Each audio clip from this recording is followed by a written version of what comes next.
5500 ዘመን ደጅ ሲጸና የኖረ ነው። ፍጥረት ሁሉ ደጅ እየጸና ቃል ሥጋ ሆነ ብሎ ነው። ሴት ያለ ወንድ ትጸንስ ዘንድ መሬትስ ያለ ዘር ታበቅል ዘንድ እንዲህ ያለ የምስራች ሰላምታን ከወዲያ ታመጣኸው እንደምን ይሆናል? የወደቀ ግንድ ነበር አንስቶ አለምልሞ ፍሬ አፍርቶ አበባ አንዠርግጎ አሳያል። ይህን ማን አደረገ አላት። ደርቋል፣ ፍሬ ነው። ማን ነው ያደረገ አላት። እግዚአብሔር አለችው። እና እግዚአብሔር የደረቀ ግንድ እንዲህ ያለመልም ከሆነ ከአበባ ከፍሬ ያደርስ ከሆነ እንዲሁ እንድትወልድ ማድረግ ይሳነዋል ብለሽ ነው አላት። አሁን ማትችለው ክርክር ነው።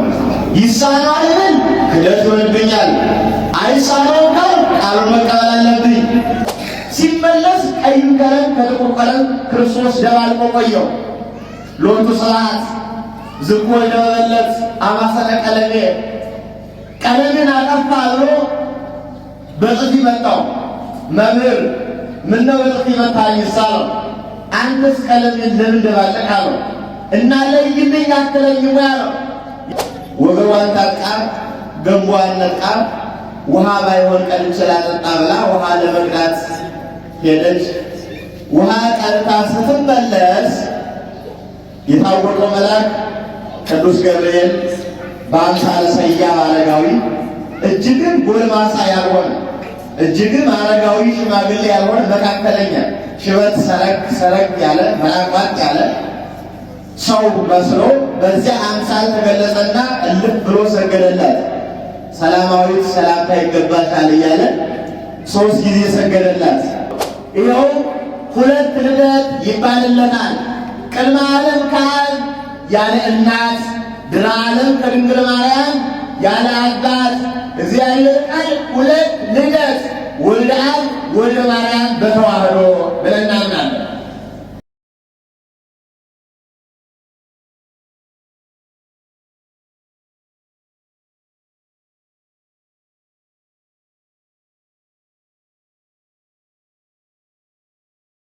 እንኳን ለአምላካችን ለመድኃኔ ክርስቶስ በዓለ ልደት አደረሰን አደረሳችሁ።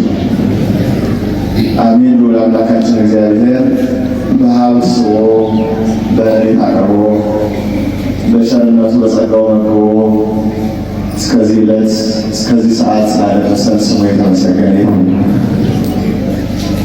ቃል ሥጋ ሆነ የምንማማርበት የትምህርታችን ርዕስ የዮሐንስ ወንጌል ምዕራፍ 1 ቁጥር 14 ላይ ያለ ቃል ነው። ቃል ሥጋ ሆነ። ዛሬ በሐዋርያዊት ቅድስት ኦርቶዶክሳዊት ቤተክርስቲያን የትምህርት ሥርዓት መሠረት ምስጢረ ሥጋዌ የአምላካችን የክርስቶስ ሰው መሆን የሚነገርበት ዕለት ነው። ስለዚህ ስብከት አይደለም የኔ የምንወያይበት ትምህርት ስለሆነ ሃይማኖት ስለሆነ ዶግማ ስለሆነ ስለ ክርስቶስ ሰው መሆን ነው የምንማማረው። ስለዚህ ሕሊናችሁን አግኝታችሁ ልቡናችሁን አስፍታችሁ ብዙ አላስረዝምም እንከታተላለን ማለት ነው። አባታችን ሐዋርያው ቅዱስ ዮሐንስ የአምላካችንን ሰው መሆን ሲናገር ያስቀመጠልን ቃል ሥጋ ሆነ ብሎ ነው። እንግዲህ የመድኃኔዓለም ክርስቶስ ሰው መሆን እንደ እንግዳ ደራሽ እንደ ውሃ ፈሳሽ አይደለም። ከጥንት ጀምሮ እንደሚመጣ ሲጠበቅ 5500 ዘመን ደጅ ሲጸና የኖረ ነው። ፍጥረት ሁሉ ደጅ እየጸና ነገሩ እንዲህ ነው። ነቢያውን ታስታውሱት እግዚአብሔር በዚህ ዓለም በማይታየውም ዓለም የፈጠራቸው ፍጥረታት አጠቃላይ 22 ስነ ፍጥረቶች ናቸው። በየወገን ተቆጥረው ከ22ቱ ስነ ፍጥረት መካከል ስሙን ቀዳሽ ክብሩን ወራሽ ሕያዋን ፍጥረታት መላእክትና ስለዚህ እነዚህ ሕያዋን ፍጥረታት ሰው ከሰማይ በታች ከምድር በላይ ያለውን እንዲገዛ፣ እንዲነዳ፣ እንዲሰለጥን፣ ገዥ እንዲሆን በምድር ላይ የሰለጠነ ነበረ። ቤተ መንግሥቱን ገነት፣ ምስፍናውን፣ ግዛቱን በዚህ ዓለም መሬት አድርጎ እንዲኖር ነው የተፈጠረው። በገዛ ፈቃዱ በነፃነት ሕሊናው ከዚያ ክብሩ ወረደ። ይሄንን ታሪክ ታስታውሱታላችሁ። የሥጋዌ መግቢያ ስለሆነ ነው የማነሳው። የአምላክ ሰው መሆን መግቢያ ስለሆነ ነው። ሰው ማዕከላዊ ፍጥረት ነበረ። ማዕከላዊ ማለት በምናውቀው ጥቂት ቀረብ ሳደርገው ቢበላም የማያጠግበው ባይበላም የማይርበው መካከለኛ ፍጥረት ነበረ። ግን ለመብላትም መዘንበል የሚችል ላለመብላትም ነፃነት ያለው ፍጥረት ነበረ። በነፃነቱ ባደረገው ተጠያቂ ነውና ከገነት ወጥቶ ከፈጣሪው ተጣልቶ ጸጋውን አጥቶ ተባረረ። ወደዚህች ዓለም ተባሮ ከኖረ በኋላ በፍርዱ መካከል ምሕረቱ እንዳናውቀው እግዚአብሔርን ጠየቀ። የቸርነት ባለቤቱን ኪዳን ሰጠው። ዓለም የሚድነው እኔ ራሴ ሰው ሁኜ ሥጋዬን ቆርሼ ደሜን አፍስሼ ተገልጬ ነው ብሎ ነገረው። ስለዚህም የእርሱን መምጣት ዓለምን ያድናል ብለው መምጣቱ ሲጠባበቁ የኖሩት ቀጠሮውም 5 ቀን ተኩል ሚል ነው። ታስታውሱታላችሁ። ያንን 5 ቀን ተኩል ኩሌቶቹ በፀሐይ፣ ኩሌቶቹ በጨረቃ፣ ኩሌቶቹ በከዋክብት ቃሉን እየሰበሩ ትንቢት እየተናገሩ ሱባኤ እየቀመሩ ምሳሌ እየመሰሉ ከአበው ወደ አበው ከአባቶች ወደ ሌሎች አባቶች ከትውልድ ወደ ትውልድ እየተነገረ ደጅ ሲጸና ነው የኖረው። ቅዱስ ጴጥሮስ አንደኛ ጴጥሮስ ምዕራፍ 1 ቁጥር 10 ላይ ይእቲ መድኃኒት እንታሰስዋ ወድቋ ነቢያት እለተነበዩ በእንተ ክብርነ እንዘ ያሐስሱ ለአይ ወደ ራእይ ዜማዋል። መቼ እንደሚሆን እየፈለጉ እየሹ ሲተጉባት የነበረችው ድነታችን ሥጋዌ ይችላል። ነቢያት ሲፈልጓት የነበረችው ብሎ ቅዱስ ጴጥሮስ ተነገረ። ኋላ ነገሩን ጥቅልል ለማድረግ ቀን ሲደርስ አምባ ይፈርስ እንደሚባል በተናገረው ቀነ ቀጠሮ መሰረት ከወዲያው ዓለም ወደዚህ ዓለም ለመምጣት አንዲት ዙፋን የምትሆነው ቅድስት ንጽሕት እመቤታችንን አዘጋጀ። ልብ በሉ። ከዚህ በኋላ ያለውን ነገር ሥጋዌ ስለሆነ ትንሽ ገባ ብዬ ነው ማወራችሁ። ነገሩ እንዲህ ነው። ከዛሬ 2015 ዓመት ወይም 30 ዓመት በፊት ከእመቤታችን መጽነስ በፊት ሐና ኢያቄም የሚባሉ 2 ደጋግ እናት አባት አንዲት ንጽሕት እመቤታችንን ወልደው የስለት ልጅ እርሷንም በ3 ዓመቷ ወደ ቤተ መቅደስ ወሰዷት። በቤተ መቅደስ 12 ዓመት ቆየች። ከእናት ከአባቷ ቤት 3 ዓመት ቆየች። 15 ዓመት ሆናት። በ15 ዓመቷ እግዚአብሔር ለአዳም የነገረው ቀጠሮ ደረሰ። 15 ዓመት ሲሞላት አስተንፈሰ ወአጼነወ ወኢረከበ ዘከማኒ መረመረ፣ ፈለገ። እንደ እርሷ ያለ በንጽሕና የተዘጋጀ አላገኘም። ስለዚህ ለዓለሙ ሁሉ የድነት ምክንያት ሆነው ዘንድ የታወቀ መልአክ ቅዱስ ገብርኤልን ላከ። ይህን ታሪክ ታስታውሳላችሁ። በመጋቢት ወር በ29 ነው ነገሩ የሆነው። ቅድስት እመቤታችን ከቤተ መቅደስ አይሁድ ተመቅኝተዋት ወጥታ ከዮሴፍ ቤት ገባች። ከዮሴፍ ቤት በነበረችበት ጊዜ ያለት ገና አንደኛ ቀኗ ነው። የዮሴፍ ልጆች ወጣቶች ናቸው፣ ሕፃናቱ ናቸውና እናታቸው በሕፃንነታቸው ጥላቸው የሞተች ልጆች ናቸው። ብታይ ባዶ ቤት ነው። ከዚያ ባዶ ቤት እንደገባች ወገቧን ታጥቃ ገንቧን ነጥቃ ውሃ ባይሆን ቀድቼ ላጠጣ ብላ ውሃ ለመቅዳት ሄደች። ውሃ ቀድታ ስትመለስ የታወቀው መልአክ ቅዱስ ገብርኤል በአምሳለ ሰያፍ አረጋዊ እጅግም ጎልማሳ ያልሆነ እጅግም አረጋዊ ሽማግሌ ያልሆነ መካከለኛ ሽበት ሰረግ ያለ መራቋት ያለ ሰው መስሎ በዚያ አምሳል ተገለጸና እልፍ ብሎ ሰገደላት። ሰላማዊት ሰላምታ ይገባሻል እያለ 3 ጊዜ ሰገደላት። ሰግዶ ሲጨርስ ቃል ሥጋ ሆነ አላት። እናት ሔዋንን ያሳት ሰይጣን ሊያስተኝ ይሆን ብላ አየችው። አልተነቃነቀም፣ ትታው ሄደች። አሁንም እልፍ ብሎ ትንሽ ሄድ እንዳለች 3 ጊዜ ሰገደ። ሰላማዊት ሆይ ሰላምታ ይገባሻል፣ ቃል ሥጋ ሆነ አላት። አሁንም ነገሩን እንደኋላ አየችው። እናቴ ሔዋንን ያሳት ሰይጣን በውዳሴ ከንቱ ሊጠልፈኝ ሊያስቀኝ ይሆን ብላ መልሳ አየችው። አሁንም እልፍ ብላ ትታው ሄደች። 3ኛ ነገር በ3 ይጸናልና እልፍ ብሎ ጸጋን የተመላሽ ሆይ ደስ ይበልሽ እያለ እየሰገደ ቃል ሥጋ ሆነ አላት። ነገሩ ሲመላለስባት ዝም አለችው፣ አልመለሰችም። እስኪ ይሄ ነገር ምን ይሆን ብላ ወደ ቤተ መቅደስ ሄደች። ከቤተ መቅደስ ሁና ከደናግለ እስራኤል የተካፈለችውን ሐርና ወርቅ እያስማማች ስትፈትን መልአከ አቢሃ ወይቤላ እርሷ ወዳለችበት ገባና ወናሁ ድንግል ትጸንሲ ወትወልዲ ወልደ ድንግል ሆይ በድንግልና ጸንሰሽ በድንግልና ትወልጃለሽ አላት። እመቤታችንም ተከራከረችው። እማይቱ ሰማይከ ዘከመዝ ብስራተ ዘእንበለ ምድር ድንግል ጽንሰተ ወዘእንበለ ዘር እምድር ርጾተ ሴት ያለ ወንድ ትጸንስ ዘንድ መሬትስ ያለ ዘር ታበቅል ዘንድ እንዲህ ያለ የምስራች ሰላምታን ከወዲያ ታመጣኸው እንደምን ይሆናል ብላ በስነ ተፈጥሮ ተከራከረችው። ነገራት።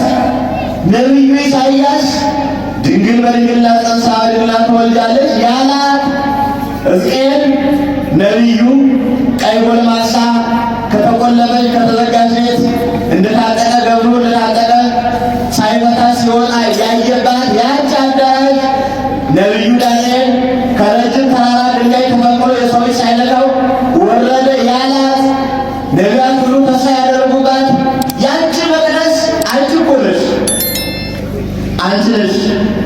እመቤታችንን ተከራከረችው። በኋላ የወደቀ ግንድ ነበር አንስቶ አለምልሞ ፍሬ አፍርቶ አበባ አንጀርድጎ አሳያት። ይህን ማን ያደረገ አላት። ደርቋል፣ ፍሬ ነው። ማን ነው ያደረገ አላት። እግዚአብሔር አለችው። እና እግዚአብሔር የደረቀ ግንድ እንዲህ ያለመልም ከሆነ ከአበባ ከፍሬ ያደርስ ከሆነ እንዲሁ እንድትወልድ ማድረግ ይሳነዋል ብለሽ ነው አላት።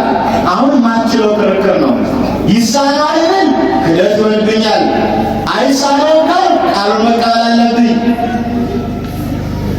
ይኩነኒ በከመ ትቤለኒ እንዳንተ ይሁን አለችው። እንዳንተ ይሁን። ነገር ግን ጥያቄ አለኝ አለችው። ምንድነው ጥያቄሽ? የነገረኝ እሱ ማን ነው? እርሱማ ሰማይን ከነደመናው ምድር ከነጎተራው የፈጠረ ሰማዩን እንደ አለት ምድሩን እንደ ብረት ያጠና ሕያው አምላክ ነው። ታዲያ ሰማይ ምድር አይወስኑትን ሁሉን በእጁ ሁሉን በእጁ የያዘውን እንደምን አድርጌ ነው የምወስነው? እርሱማ የሚሆነው በራሱ ቸርነት ነው። ሌላ ጥያቄ ጠየቀችው። 2 የሚገርሙ ጥያቄዎች። አንደኛው እነሆ አምላክ ነው ብለኸኛል፣ የተስፋ ሁሉ ፍጻሜ ነው ብለኸኛል። በሚመጣበት ጊዜ ምን አድርጌ ነው የምቀበለው? ከኔ ሲጸነስ ምንድን ነው ማድረግለት ብላ ጠየቀችው። ቅዱስ ገብርኤል እኛን መላእክትን ከተፈጠረ ጀምሮ እስካሁን ድረስ ከማመስገን ውጭ ምንም አድርገን አናውቅም አለ። ሌላ ጥያቄ ጠየቀችው። ለመሆኑ መቼ ነው እመጣለሁ ያለ አለችው። መቼ ነው እመጣለሁ ያለ? አንተ ነገረኝ፣ መቼ ነው የሚመጣ? ቅዱስ ገብርኤል መለሰላት። እኔ ነገራት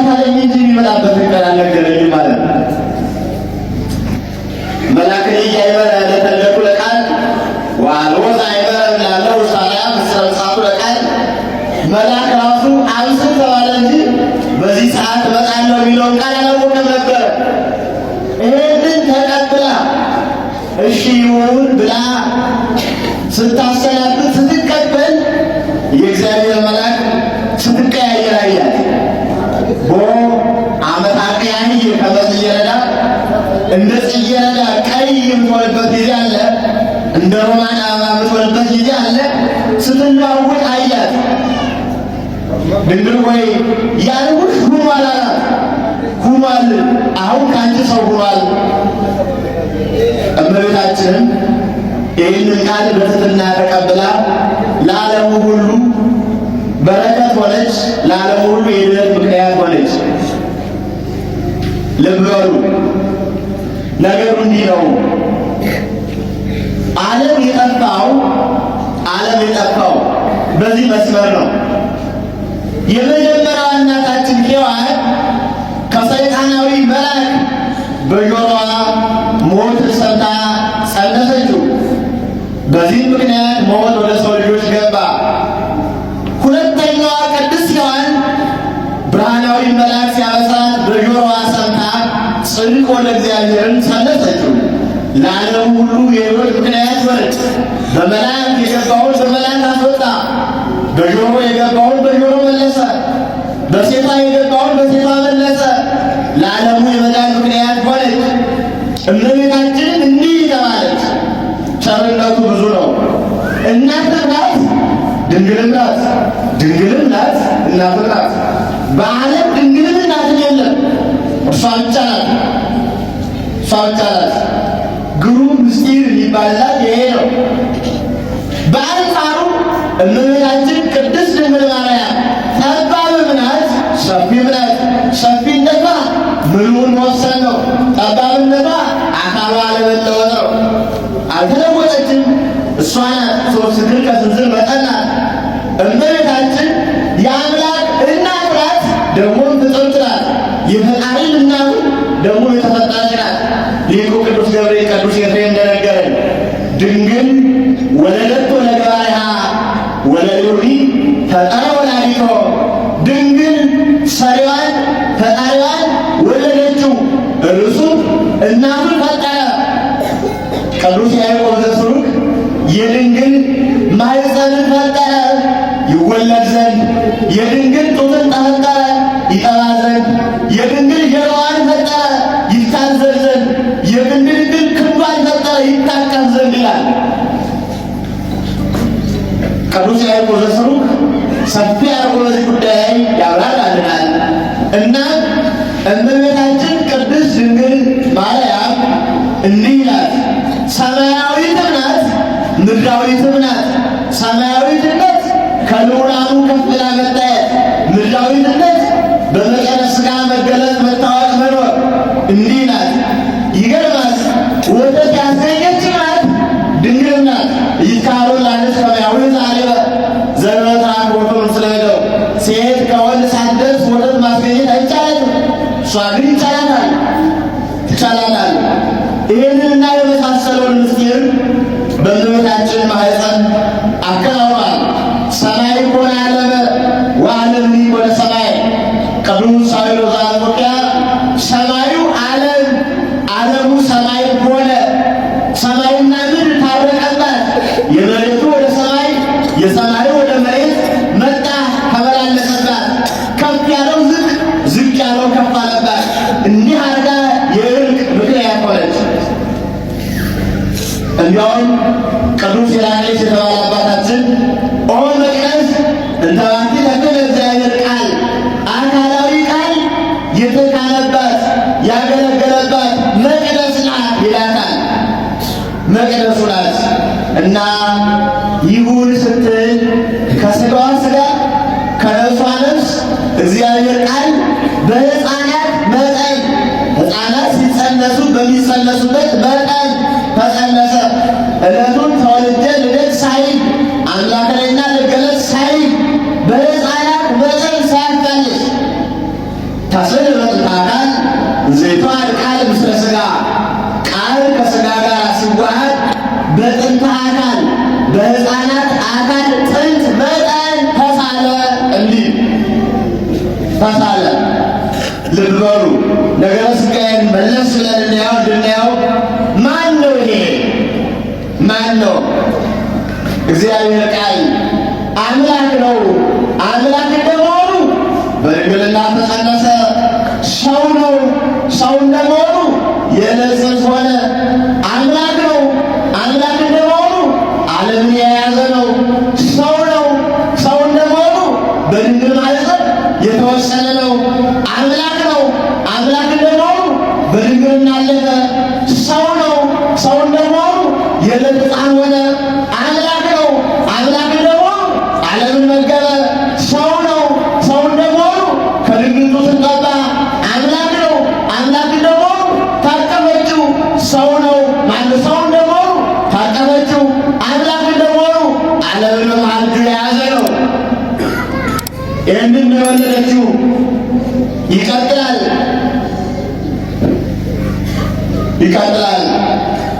እግዚአብሔር ቃል በሥጋ የተገለጸ ነቢያት የተናገሩለት እርሱ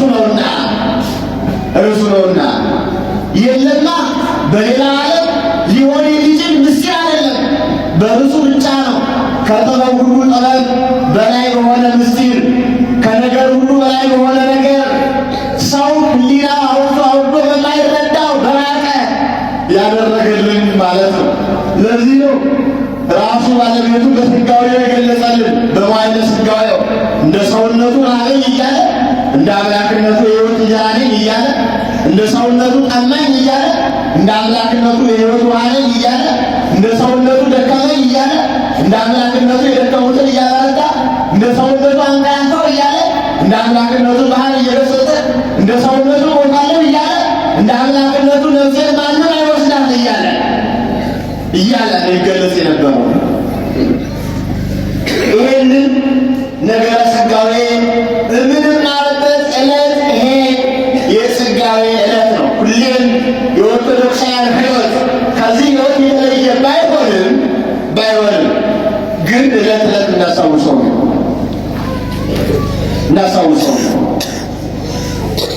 ይህንን አንድ ሊቅ የዕለቱ ሃይማኖት ደራሲ እንዲህ ብሎ ገልጾታል። ሕፃኑ እመቤታችን ቅድስት እመቤታችን ሕፃኑን በሕፃንነቱ ወደ ትምህርት ቤት ወሰደችው።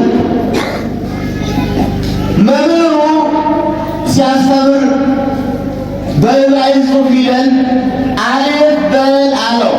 እንደኛ ሀ እንደማለት ነው። አሌፍ አለ። ሁለተኛውን ፊደል ቤት በል አለው። ሁ እንደማለት ነው። ምን ትፈቃሪው ለአሌፍ መምህር አለው። ሕፃን ነው። አቤት አለው።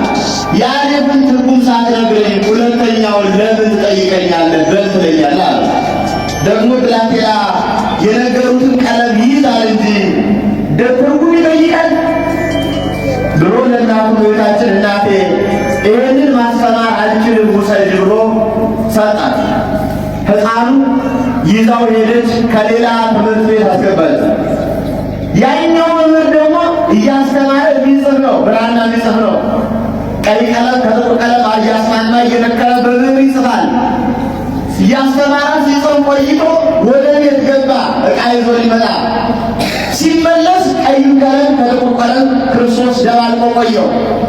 ሎቱ ስብሐት ዝክሞ ለመበለት አማሰረ ቀለሜ ቀለምን አጠፋ ብሎ በጥፊ መታው። መምህር ምነው በጥፊ መታኝ ሳለው፣ አንተስ ቀለምን ለምን ደባለቅ አለው። እና ለይልኝ አትለይም አለው። የተደባለቀ ይለያል አለው። አዎን አለው። ሲበል ሞክር አለው። ለይቶ ቁጭ አድርጎ ሰጠው። አምላክ ነው ወይስ ሰው ነህ አለው። በሁለቱም ታገኘኛለህ አለው። ታገኘኛለህ። በሁለቱም ነው የምናገኘው። እንደ ሰውነቱ ሲጸነስ እንደ አምላክነቱ የሕፃናት ሳሊ ሕፃናትን የሚስል እርሱ ነው። በሕፃናት መጠን የተጸነሰ እርሱ ነው። ይኸው ሁለት ልደት ይባልለታል። ቅድመ ዓለም ከአብ ያለ እናት፣ ድኅረ ዓለም ከድንግል ማርያም ያለ አባት እግዚአብሔር ቃል ሁለት ልደት ወልደ አብ ወልደ ማርያም በተዋህዶ ብለን እናምናለን። የሃይማኖታችን ወልደ አብ ወልደ ማርያም ያለ እናት ከአብ ያለ አባት ከድንግል ማርያም ሁለት ልደት በተዋህዶ ብለን እናምናለን። ነአምን ክልኤተ ልደታተ ሁለት ልደት እንዳለው እናምናለን። እንዲህ ተዋህደ ስንል ምን እያለን ነው? ምን እያለን ነው? ረቂቁ ግዙፉን፣ ግዙፉ ረቂቁን፣ ምሉዕ ውሱኑን፣ ውሱኑ ምሉዕን፣ አምላክ ሰውነትን፣ ሰው አምላክነትን ገንዘብ አደረገ ስንል ምን እያለን ነው እንዳልን ስጋዌውን ሊቃውንት እንዲህ ብለው ገልጸውልናል። በእኛ ሰውነት ረቂቅ ነፍስ አለችን፣ በእኛ ግዙፍ ሥጋም አለን። የነፍስ ረቂቅነት የሥጋን መግዘፍ እንደማይለውጠው የሥጋ መግዘፍም የነፍስን ረቂቅነት እንደማይለውጣት ነፍስና ሥጋ በተዋህዶ ጸንተው እንደሚኖሩ የመለኮት መርቀቅ ሥጋን ሳያጠፋው የሥጋ መግዘፍ መለኮቱን ሳይለውጠው ወልደ አብ ወልደ ማርያም በሥጋዌ ምስጢር በተአቅቦ ባለመለወጥ ብለን እናምናለን። ባለመለወጥ እንዲህ ቃል ሥጋ ሆነ። ቃል ለአዳም የሰጠው ተስፋ ነበረ።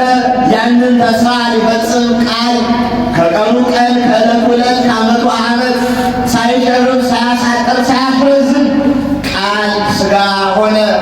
ቀጠሮ የሚጠብቅ ጊዜን የሚያከብር የጊዜያት ፍጥረታት ባለቤት ቃል ሥጋ ሆነ። ቅዱስ ቄርሎስ የመሆኑን ነገር ሲናገር እንዲህ ብሎ ይገልጸዋል። ወይንካ ዘኮነ ዲበላዊ ልዑል እግዚአብሔር ቃል በልዑል እግዚአብሔር ቃል ላይ ስለሆነው ነገር ልንክደው አይገባም ይላል። አንደኛው ብረቱን ወደ እሳት በጣለው ጊዜ ያ ብረት በእሳት ይግላል፣ በጉጠት ያወጣና ይወስደዋል። አሁን በመዶሻ ሲመታው ሲቀጠቅጠው የተቀጠቀጠ የተመታ የተሳለ የተሞረደ ብረቱን የተዋሃደው እሳቱ ነው ወይስ እሳቱ የተዋሃደው ብረቱ ነው ብሎ ይገልጻል። ምሳሌ አድርጎ ሊገልጽልን ነው። ምሳሌ አድርጎ ሊገልጽልን ነው። ለምን ያለ ብረቱ እሳቱን ይወርሰዋል፣ ይዋሃደዋል ሁለንተናውን። በዚህ ጊዜ አንደኛ መዶሻው በጉጠት ይዘዋል። ምኑን? ብረቱን ይዘዋል። ከብረቱ ጋር ምን አለ? እሳት አለ። በኋላ ዘመንም ሞተ ተሰቀለ ስንል መለኮት በሥጋው እንጂ መለኮት በባህሪው በብቻ አይደለም። መለኮት በሥጋ እንላለን፣ ለይተን ገጥለናል። አዋህደን ወልደ አብ ወልደ ማርያም በተዋህዶ ቃል ሥጋ ሆነ። በእኛ ላይ እውነትና ጸጋን ማለት ትክክለኛ ትንቢተ ነቢያትን ፈጽሞ በባህሪያችን ተገለጸ። አማኑኤል አልነው። ከሥጋችን ሥጋ ከነፍሳችን ነፍስ ነስቶ አንድ አካል አንድ ባህሪ የሆነ ስግው ማለት ነው። ሰው የሆነም ተገዶ አይደለም፣ በፈቃዱ ነው። ማንም አላስገደደው። በፈቃድ አብሩ በአባቱ ፈቃድ በእርሱ ፈቃድ በመንፈስ ቅዱስ ፈቃድ በአንዲት የሥላሴ ፈቃድ ከሦስቱ አካላት አንዱ አካል ሰው ሆነ። ተገዶ አይደለም። በዘመነ ሐዋርያት የተደረገ አንድ ታሪክ አለ። አንድ ፈላሳ ንጉሥ ቅዱሳን ሐዋርያት አምላክ ሰው ሆነ እያሉ ሲያስተምሩ እንዴት ሰው ይሆናል? አምላክ ከሆነ ሰማያዊ ከሆነ ልዑል ከሆነ ሁሉ የሚቻለው ከሆነ እንዴት ይሆናል አሉ። ሐዋርያት በራሱ ፈቃድ አሏቸው። አይቻልም ብለው ከንጉሡ ይዘዋቸው ሄዱ። ንጉሥ ወይ ዛሬ የምንሰማው አዲስ ትምህርት ነው አሉ። ምን ነው? ማንም የማይወስነው አምላክ በፈቃዱ ሰው ሆነ እያሉ ነው። እንዴት ይቻላል አሉ። አይ ይህን ነገር ነገ ተመልሳችሁ ፍርዱን ብሰጠው ነገር አለ። እሺ ብለው ሄዱ። ንጉሡ ነገሩ ቢያወጣ ፍርድ አጣበት። ነገር ግን አንድ ነገር ትዝ አለ።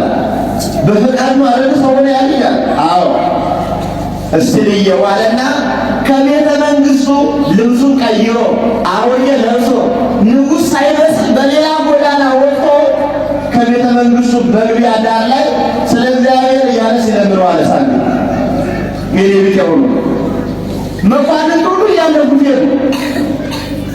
እኛ ወደ ንጉሥ ተጠርተን አላያቸው እኩላለን ችሎታ አለ ዙፋን አለ ብሎ እያሉ ጠሩት ሄዱ። ንጉሡ እኮ ነው ንጉሡ ዝም ብሎ ያያል፣ ዝም ብሎ ያያል።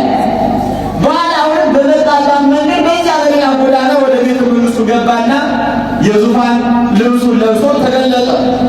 ኑ በሏቸው ቅራቶቹ አለ መጡ። ምንድን ያላቸዋል? ከሳሾቹ እንዴት አምላክ ሰው ይሆናል አሉ። ተከሳሾቹ በፈቃዱ ይሆናል ማንም ሳያስገድደው አሉ። በፈቃዱ ሆነ ያሉት ትክክል ነው አሉ። እንዴት አሉ። እኔ ንጉሥ ነኝ፣ ንግሥናዬን ማንም ሳያወርደኝ በራሴ ፈቃድ አሮጌ ለብሼ ከቤተ መንግሥቴ ዳር ስለምን ነበር። በራሴ ፈቃድ ደግሞ መጣሁና ከዙፋኔ ተቀመጥኩ። ያይደኛል ወይ አሉ። ማን አስገደደኝ? ሳልገደል በፈቃዴ እንዲህ ካደረው ሁሉን ቻይ በፈቃዱ አደረገው ሳይገደል አደረገው። ይሄም ጽናት ፍቅሩ ነው። ግን ምን ሰው እንዲሆን ምን አተጋው? ሰው እንዲሆን ምን አተጋው? ሰው እንዲሆን ያተጋውማ ሰውን በመልካችን እንደ ምሳሌያችን እንፍጠር። ወሬ እግዚአብሔር ካመቀ ሰናይ እግዚአብሔርም እጅግ መልካም እንደሆነ አየ። ያ እጅግ መልካም አድርጎ የፈጠረው ሰው ወጣበታ ጠፋበታ። ያንን ለመፈለግ የመጣው እጅግ መልካም አድርጎ የፈጠረው ሰውን በአርአያው በአምሳሉ የፈጠረው ገነትን ያወረሰውን ልጅነትን በጸጋ ሰጥቶ ያከበረውን አዳምን ሲለማበት ለመፈለግ ነው የመጣው። 99ን ትቶ አንዱን የጠፋውን በግ ሊፈልግ መጣ አይደል ያለ? እግዚአብሔር ሊፈልግ ነው የመጣው።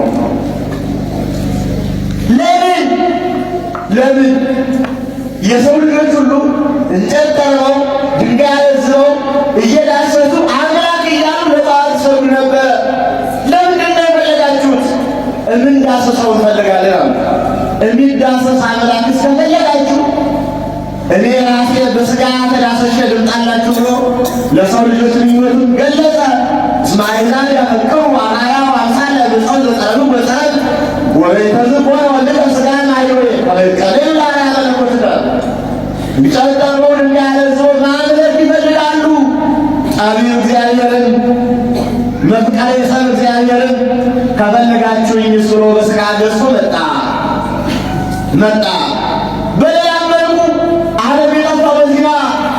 ወበከመ ተሃባ ሰይጣን ውስተ ሥጋ ከይሲኖ ጉልቱ ከማሁ እንከኮ ለድኅነትነ በተሰውሮ ቃለ እግዚአብሔር በዘመድነ። ሰይጣን በእባብ ሥጋ ተሰውሮ እንደመጣ በሥጋ ከመጣህስ በሥጋ መጣሁ ብሎ በሥጋችን መስሎ መለሰን። የሆን ፍቅሩ ነው። እግዚአብሔር ሰው የሆነው ለሰው ነው። ሰውን ያዳነው በሰው ነው። ሰው የሚለውም ብለውም በሰው ላይ ነው። ልብ ኦርቶዶክሳውያን እንደ ክርስቲያናዊ መልእክት ሰው የሆነው ለሰው ነው። ሰው የሚድነውም በሰው ነው። እኛ ራሳችን በሰውነታችን ላይ ያዳነው በሽታችን በገባበት ነው የመለሰን። ስለዚህ እኛን ለሰው እንድንሆነውን ነገር ያሳየናል። ረቂቁን ብዙ ካደረገው ፍቅር፣ አምላክን ሰው ካደረገው ፍቅር፣ ዝቅ ካደረገው ልዑሉን ዝቅ ካደረገው ፍቅር ሰውን ለመፈለግ እንዲህ ከተገለጸ ሰው ለሰው ምን መሆን አለበት? መጅስ ምንም ጎልማሳ ብሆን ብሮጥ እቀድማለሁ፣ ብጨብጥ አደርቃለሁ፣ በወረውር አደርቃለሁ፣ ብማታ አደርቃለሁ የሚል የጉልምስና ጠባይ ቢሰማኝ ከአምላክ በላይ ኃያል አንሆን። እንዲያው ብናገር እሰማለሁ የሚል የአዋቂነት ጠባይ ቢሰማኝ የአምላክን ያህል አናውቅ።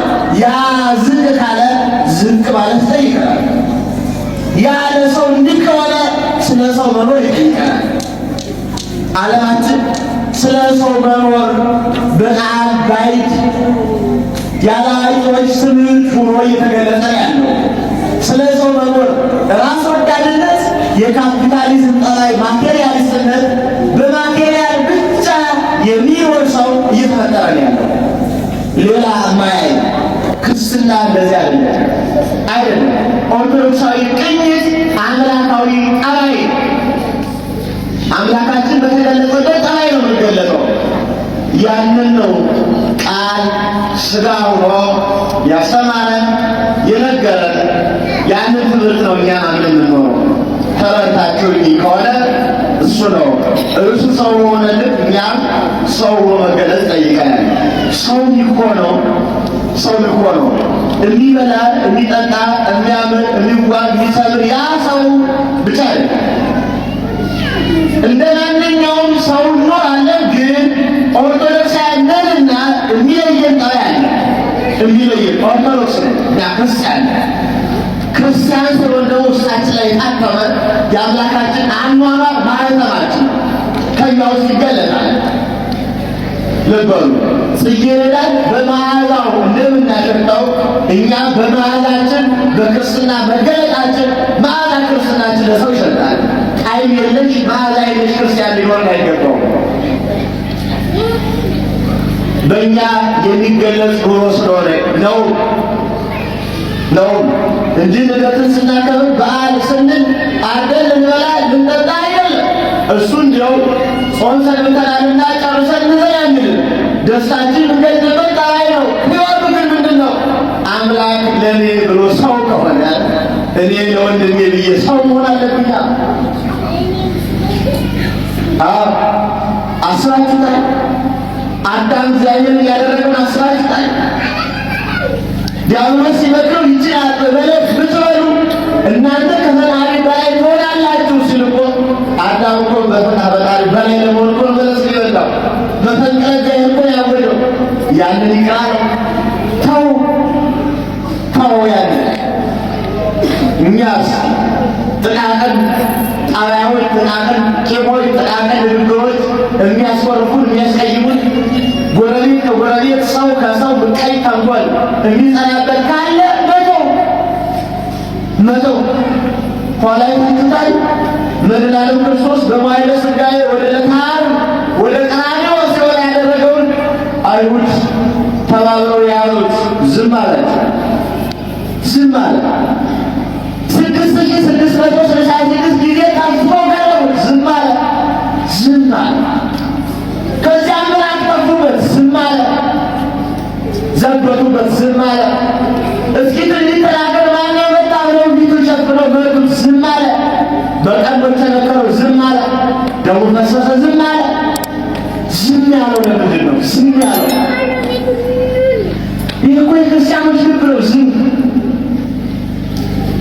ጸጥ ማለት እኮ መልመድ፣ መረጋጋት፣ ወደ ውስጥ መግባት፣ ዝም ማለት ይችላል። ማሳለፍ እኮ ይችል ነው።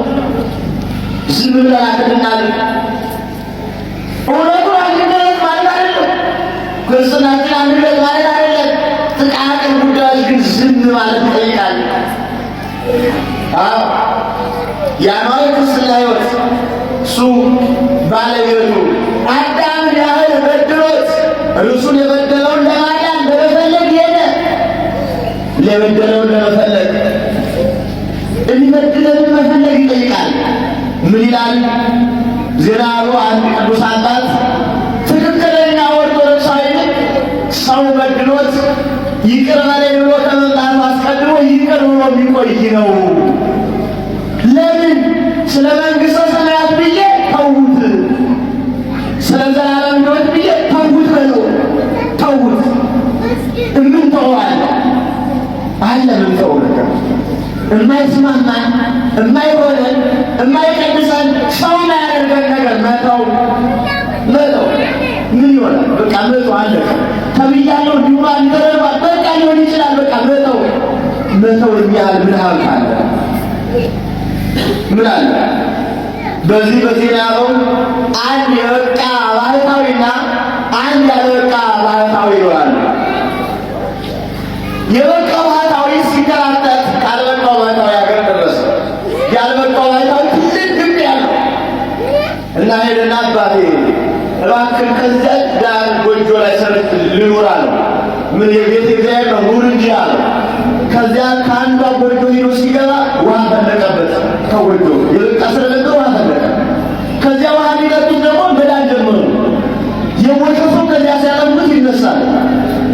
ይታየውና አንተ በዚህ ሀገር በዚህ ጎጆ ገብተህ ዋፍቀህ ሰው ማስረሳት አይቻልም አይቻልም። ረዱን ጠራና ውጣ ብሏል ነግሬሃለሁ እንድትኖር አልፈልግም ውጣ ብሏል አለ። ረዱ ሄደና አባቴ ለጤና እንደምሰነበት መልእክት ስላላየው ይቅርታ አድርግልኝ ብሎሃል አባ አለ። ተመልሶ ሄደ ወደ ላከው። ምን አልሃለው? እንዳንተ ያለ ደግ ማን አለ? ድሮ ሳንታ አይደል ያቆየኝ፣ አሁንም አባቴ የሚያህል ቀን እንዳቆየኝ ዝም ብዬ ከመሄድ አስቤ እንዴት 7 ቀን ስጠኝ ብሎሃል አለ። ሄደና ያረዱን አለው አባቴ እንደምሰነበቱ ብችል የዛሬ 7 ቀን መልእክት አይወጣለሁ፣ እስከዚያው ድረስ ግን በጸሎት ያስቡኝ አይርሱኝ ብሎታል አለ። ተመልሶ መጣ። ምን አለ አለው? እንኳን 7 ቀን 1 ቀን ማን ያሳድራል? ዘመኑ ከፍቷል እሱ ሆኖ ብሎታል አለ።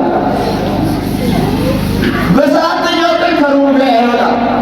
ይህ ሰው በቃ አልወጣም ማለት ነው። በቃዱ ታቆ መቋሚያ ለቆ ይደባደባል። ያኛው ከሩቅ አይቶ አባቴን እመጣለሁ ምን አለ ቢደቁ እያለ እየሰገደ ቀረበ። ሳይሰማ ይመስል ረዱ ማለት አንተ አልፈርና አቤታ የላኩን ነገር አለ አባቴ ለእንዲህ ያለ ወሬ እኔ መልክልኛለሁ አልነገርኩህም። ምን ልደረገው ፍቅር እሱ ነግሬዋለሁ። እንዘ ወልዴ ኩነኒ አቡየ እባክህ እኔ አባት መስዬህ ነበር፣ አንተ ልጄ ትመስለኝ ነበር። ልጄ ሆይ አባቱ ነኝ አሉት። አባቱ ነኝ እኔ በሥጋዊ ቅናት ገብቼ ነው፣ አንተ ደግሞ በመንፈስ ውስጥ ገብተህ ነው። እባክህን አባቱ ነኝ አሉት። አባት መሆን ይጠይቃል። ልጅ መሆን ሁሌ አያሳድግም። ልቡናን፣ ሀሳብን፣ ፈቃድን፣ ምኞትን አባት ማድረግ የትም ወጣትም ልጅ ብሎ ማሳደግ ይጠይቃል። ክርስቲያናዊ ልብ አምላካዊ ፈቃዳዊ ልብ ነው ማለት ነው። እንደ ፈጣሪው በዚያ ሕይወት ውስጥ ነው የሚቃኘው። ቃል ስለሆነ አምላክ ስለሆነው ለእኛ አብሮ የዓመት በዓሉ ምድር አቆይቷችሁ የቸርነት ባለቤት በጎ ፈቃዱ ሁሉ አይለይብን። ምስጢሩን በልቡናችን ያሳድርብን። ይቆየን።